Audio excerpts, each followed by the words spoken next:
Back Adani కుంభకోణంపై విచారణ చేయాలని ED అధికారులకు వినతిపత్రం ఇచ్చారు సీఎం రేవంత్ రెడ్డి. ఆయనతో పాటు deputy CM Bhatti Vikramarka, AICC in charge Deepadas Munshi, మంత్రులు Sridhar Babu, Ponnam Prabhakar, TPCC working president MLC Mahesh Kumar Goud కూడా ఉన్నారు. అదానీ ఆస్తులు పెరుగుదల, సెబీ చైర్మన్ అక్రమాలపై విచారణకు జాయింట్ పార్లమెంటరీ కమిటీ వేయాలని డిమాండ్ చేశారు తెలంగాణ మంత్రులు. హైదరాబాద్లో ఈడీ కార్యాలయం ఎదుట కాంగ్రెస్ నేతలు ధర్నా చేశారు. ఈ ధర్నాలో సీఎం రేవంత్ రెడ్డి కూడా పాల్గొన్నారు.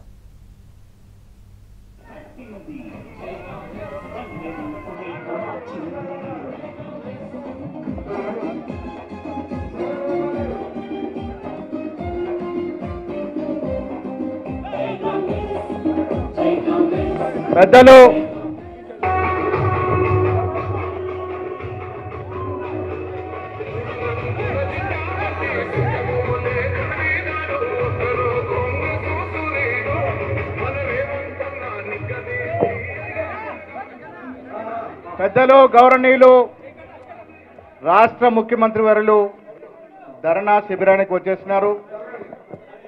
మీ అందరికీ తెలుసు,